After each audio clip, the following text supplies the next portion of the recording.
Want to add a classic post-bop sound to your jazz playing? Escape the blandness of scales and generally boost your skills? Who doesn't? Here's how to play diminished 7 arpeggios, how to use them, and why you need to be able to play them. First, here's a diminished 7 arpeggio including fingering for guitar. Notation and tabs are in the links below. This was 1 octave, played in the higher strings of the guitar. That'll probably be most useful for you, but here it is over a wider range. This is also very handy, and sounds cool too.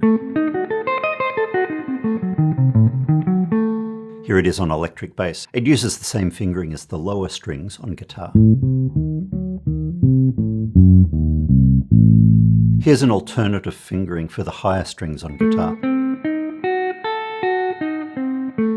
You need a couple of different ways to cross the 2nd and 3rd strings where the tuning interval is a semitone less, because that disrupts the pattern. Bass players don't have that problem because all their strings are a 4th apart. Practice those fingerings by yourself, slowly and carefully, then gradually faster. Next, let's play them together in time.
Okay, good.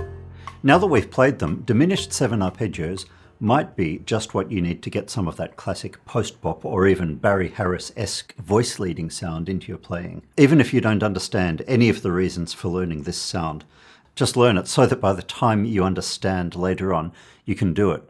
There are plenty of good players who couldn't really tell you a lot about what they play. That makes them less good at teaching, but they can still play. If you are going to be teaching this, then you will need to understand and be able to explain why. By the way, in case we haven't met, welcome to Teaching Jazz. I'm Saul Richardson, a guitarist, bassist and co-founder at Jazz Workshop Australia, and I'm delighted to have you here. Like most of my videos, I'll be demonstrating on the guitar, but you can do this on any melodic instrument. Here's how to use diminished 7 patterns to connect chords together, and why they're not always what they seem to be. A diminished 7 is a symmetrical chord where the distance from one note up or down to the next note is always a minor third. If you spell it out from its root note, a diminished 7 has the root, or tonic, a minor third, a flat 5, and a double flattened 7th.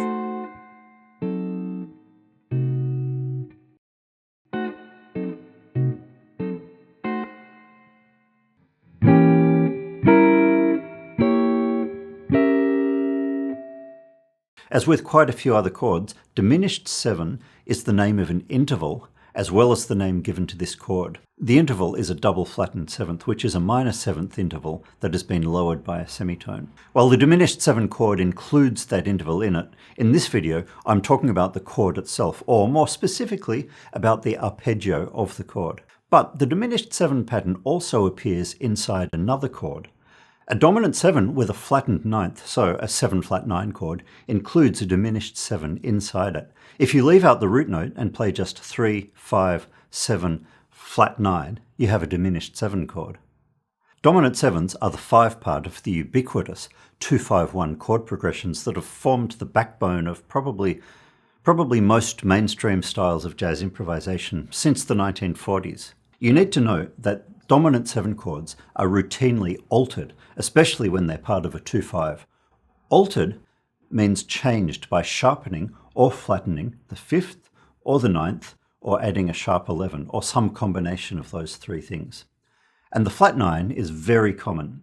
It's also a sound that you often hear in bop-derived soloing. If you want to be able to improvise in a mainstream style, then you need to be able to do this. I've said before that learning the diminished 7 arpeggio is worth doing. It's a good investment. Without going deep into the theory here, there are practically only 3 different diminished 7 chords. If you learn these 3, then you've also learnt the 3-5-7 flat 9 pattern inside every dominant 7 flat 9 chord. On guitar and bass, it's even easier than that because the fingering is always the same, or one of 2 patterns at most. Again, I'm not going into the theory now, but trust me when I say it's useful and worth learning to play diminished 7s. Okay, enough talk. Here are a couple of examples of patterns using the diminished 7 thing in 7 flat 9 chords. All these examples will be in the concert key of B flat. You can practice them with the illustrated backing tracks in my recent Transform Your Jazz Blues Solos with 2/5 licks video. That video includes more examples of the same thing too, so check it out if you haven't yet. First, here's a line I got from my main guitar teacher, Steve Bryan. Starting from chord 2, the C minor 7, it goes down the arpeggio from the 7th, 7, 5, 3, 1, then down to the major 7th or leading note, down to the 5th, up to the flat 7, down to the 5th again, then connects to the chord 5, F7, going 3, 5, 7, flat 9, which is our diminished 7 pattern.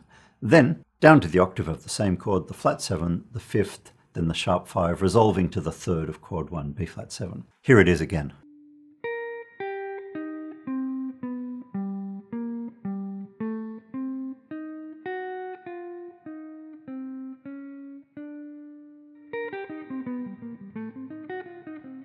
Okay, here's the second example.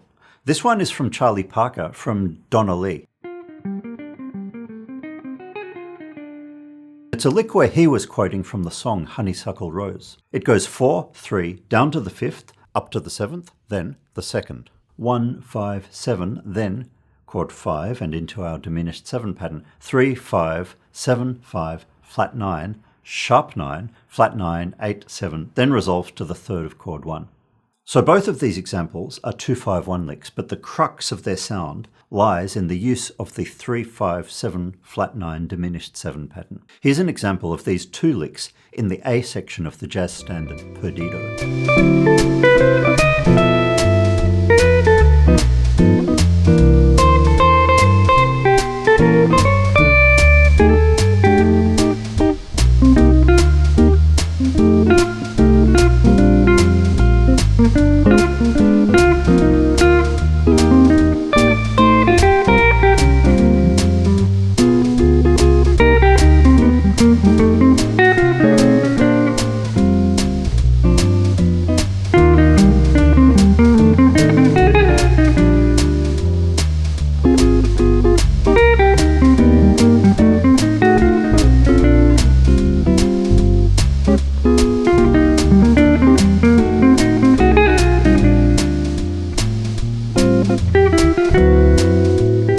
And now here they are in the A section of Take the A Train. Here I'm playing them in C because that's the key of this tune.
If you want to practice these techniques with a backing track, see the recommended links in the description below. I'll have other lessons that go deeper into this, but if you want to become a jazz great and take the opportunity to practice these lines interactively, then do that in this video.